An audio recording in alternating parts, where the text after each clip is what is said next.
নমস্কার, আমার YouTube channel বাঙালির আড্ডাতে আপনাদের স্বাগত। আমার আজকের বিষয় অভিনেতা চিন্ময় রায়। এখন গুপি গাইন বাঘা বাইন ছবির একটি দৃশ্যের কথা মনে করুন, যেখানে মন্ত্রী জহর রায় এবং গুপ্তচর চিন্ময় রায়ের মধ্যে কথোপকথন হচ্ছে। দৃশ্যটি এরকম: মন্ত্রী জহর রায় প্রথমে বলেন, এসো গুপ্তচর, খবর কি?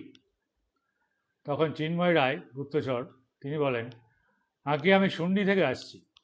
শুন্ডিতে তোমাকে পাঠানো হয়েছিল না? আগে হ্যাঁ মন্ত্রীমশাই। তা তুমি শুন্ডি থেকে আসবে না তো কি বোগদাদ থেকে আসবে? আগে না মন্ত্রীমশাই। যুদ্ধের সাজ সরঞ্জাম কিরকম দেখলে? চিন্ময় রায় বলছেন, আগে নেই মন্ত্রীমশাই। নেই? নেই। অস্ত্রশস্ত্র নেই। সৈন্য? সৈন্যও নেই। সৈন্যও নেই? তা লোকেরা করে কি? ঘোড়ার ঘাস কাটে? আগে অশ্বও নেই। ঘোড়া নেই। হাতি? হাতিও নেই। উট? উটও নেই। হা হা হা, চমৎকার! যুদ্ধের কোনো ব্যবস্থাই নেই। তাহলে কি আছে শুনি?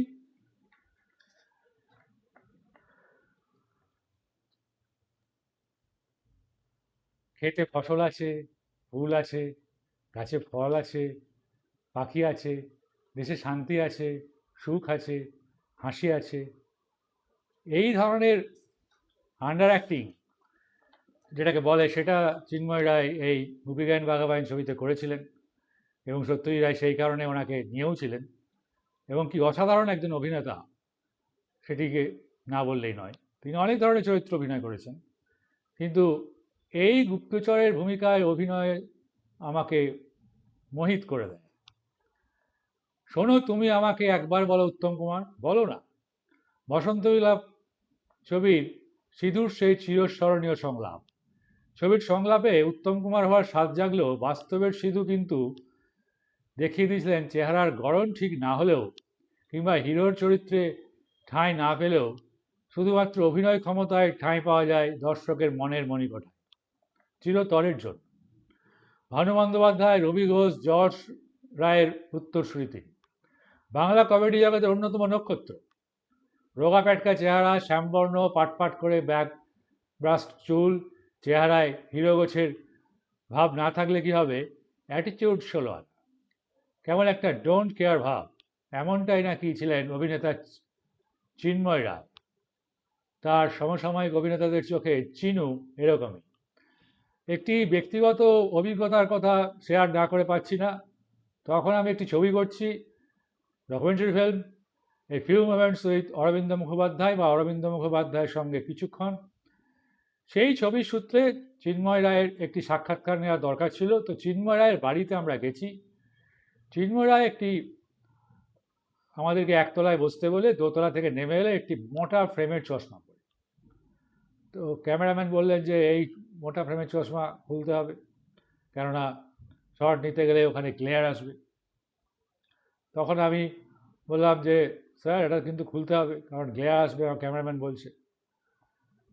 তখন চিন্ময়বাবু তিনি যেভাবে ছবিতে আমরা দেখেছি প্রায় সেভাবেই আমাকে বললেন, দেখুন সুব্রতবাবু, আপনি ডিরেক্টর, আপনি বললে আমাকে খুলতেই হবে, কিন্তু আমার তো এরকম চেহারা, এই মোটা ফ্রেমের চশমাটা পরলে একটু ভালো লাগে আর কি। তাই আপনি আপনার ক্যামেরাম্যানকে বলুন, যদি গ্লেয়ারটা উনি ম্যানেজ করতে পারেন, তাহলে এইভাবে এই চশমা পরেই আমি শট দিতে পারি। তখন আমি আমার ক্যামেরাম্যান ভগীরথকে বলি, দেখো না কিছু করা যায় কিনা। ভগীরথ তারপরে বললো যে হ্যাঁ চলবে, ওটাতেই হোক, ওটা চশমাতেই হোক। এবং তিনি জল খাচ্ছিলেন, তখন মজা করে আমি বললাম যে আমার জল তেষ্টা হয়েছিল, ওইখান থেকে জল খাবো? বলে না না, ওটা জল নয়, ওটা ওই আমরা ফিল্মের লোকেরা যেটা খায়। আমি বলেছিলাম যে আমিও তখন যাদবপুর ইউনিভার্সিটি থেকে পাস করেছি, আমিও বললাম আমিও একটু আধটু খাই। বলে না না, সেসব খেয়ে আপনার শরীর খারাপ করার দরকার নেই, আমি আপনাকে ভালো জল এনে দিচ্ছি। তো এই হলো আমার চিন্ময় রায়ের সঙ্গে সাক্ষাৎকারের অভিনেতা। অত্যন্ত সজ্জন মানুষ, ভালো মানুষ, এবং পর্দায় আমরা যেরকম দেখি প্রায় সেরকমই ছিলেন ওনার ওনার ওনার ব্যবহার। সালটা 1970, তপন সিনহার ছবি সাগিনা মাহাতো। সেই ছবির কাস্টিংয়ের সময় ঘটে গিয়েছিল এক মজার ঘটনা। একদিন নাকি তপনবাবু চিন্ময় রায়কে নিয়ে গিয়েছিলেন ছবির মূল অভিনেত্রী সায়রা বানুর কাছে। সেই প্রথম সাক্ষাৎ সায়রা বানু এবং চিন্ময় রায়। তপনবাবু তাকে পরিচয় করালেন অভিনেত্রীর সঙ্গে, বলেছিলেন এ তোমার নায়ক, এর নাম চিন্ময়। তারপরে ঘটনা যা ঘটেছিল তা স্মরণ করতে গিয়ে চিন্ময়বাবু একবার বেশ মজা পেয়েছিলেন। তবে আদতে সেই সময় কিন্তু ঘটেছিল ঠিক তার উল্টোটা। সায়রা বানুর নায়ক বলে কথা, চেহারা একটা হ্যান্ডসাম গোছের ভাব তো থাকতেই হবে, কিন্তু এ তো পুরো অজ্ঞান হয়ে যাওয়ার জ্বর হয়েছিল তার। মনে মনে বেশ দুঃখ পেয়ে গেছিলেন চিন্ময়বাবু। এই তো গেল প্রথম সাক্ষাতের কথা। দ্বিতীয় সাক্ষাতের ঘটনা আরও মজাদার। পরের দিন ধূমপানে ব্যস্ত অভিনেতা, পরনে তার সাদা জামা, সাদা প্যান্ট। হঠাৎ দিকের থেকে সায়রা বানু এসে হাত রাখলেন চিন্ময়ের কাঁধে। শুধু তাই নয়, বললেন, hi Chinu, how smart you are. তখন নাকি পাল্টা চিন্ময়বাবু অজ্ঞান হয়ে যাওয়ার মতো অবস্থা হয়েছিল। বিভিন্ন সময়ে স্মৃতিচারণে বেশ কয়েকবার এই মজার কথা চিন্ময় রায় নানা জায়গায় বলেছেন। আরও এক ঘটনা, হাটে বাজারে ছবি মুক্তি পাওয়ার পরের একদিন তিনি শ্যামবাজার থেকে ডবল ডেকারে বাসে উঠলেন। জোড়া কয়েক তার মতো রোগা লোক বাসে উঠেছেন। তারা চিন্ময়বাবুকে প্রশ্ন করলেন, আচ্ছা আপনি হাটে বাজারে ছবিতে অভিনয় করেছেন? অভিনেতারাও সপাট জবাব, হ্যাঁ হ্যাঁ ভাই করেছি। চিন্ময় রায় বললেন। তৎক্ষণাৎ ওদিক থেকে মানে একটা প্রশ্ন ধেয়ে এলো, আপনার চেহারা তো ভালো নয়, রোল পেলেন কী করে? তার থেকে আরও অবাক করে দিয়ে আসে আরেক প্রশ্ন, আচ্ছা আপনি কি অমুক অভিনেতার বাড়ির বাজার করে দেন? ভাবুন কি অনাসৃষ্টি কাণ্ড। অত বড় মাপের অভিনেতাকে নাকি এরকমটাও শুনতে হয়েছিল। ঢোলা প্যান্ট, ঢোলা শার্ট, তবে গোজা ধূম্রকাঠি অবলীলাক্রমে ধোঁয়া ছাড়তে ছাড়তে মুখে একটা রকের গুরুদেব গোছের হাসি, যেন সব জানতা, তবে কর্মে অষ্টরম্ভা। টেনিদা হোক কিংবা সিঁদুর চরিত্র পর্দায় এভাবেই ফুটে তুলেছিলেন অভিনেতা চিন্ময় রায়। চার মূর্তিতে তার চেলা ক্যাবলা পেলার মতো অগণিত ভক্তই রয়েছে বাংলা সিনেমার দর্শক কুলে, আর থাকবেও।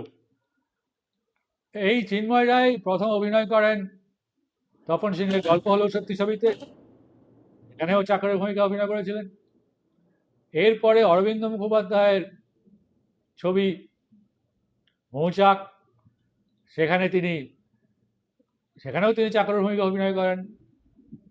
আমি সাক্ষাৎকার নেওয়ার সময় উনি বলছেন যে আমি বেশ কয়েকটি ছবিতে চাকরের ভূমিকা অভিনয় করেছি, চাকরের ভূমিকা অভিনয় করতে আমার বিশেষ কিছু বেগ পেতে হয়। তাছাড়া ধন্যী মেয়ে ছবিতে তিনি একজন উকিলের ভূমিকা অভিনয় করেছেন। এই সমস্ত কিছু মিলিয়ে বা আরও অনেক ছবিতে তিনি বিভিন্ন ক্যারেক্টার রোল করেছেন। শুধুমাত্র কমেডি রোলের মধ্যেই নিজেকে সীমাবদ্ধ রাখেননি।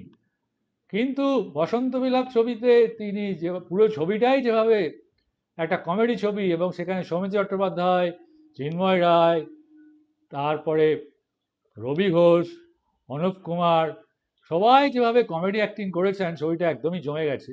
তো চিন্ময় রায় ছবিতে থাকা মানেই এক ঝলক টাটকা বাতাস এবং হাসি, হ্যাঁ কেবল হাসি। এখন এই ভিডিওটি যদি আপনাদের ভালো লেগে থাকে তাহলে আমার ইউটিউব চ্যানেল বাঙালির আড্ডা সাবস্ক্রাইব করতে পারেন, শেয়ার ও কমেন্টও করতে পারেন।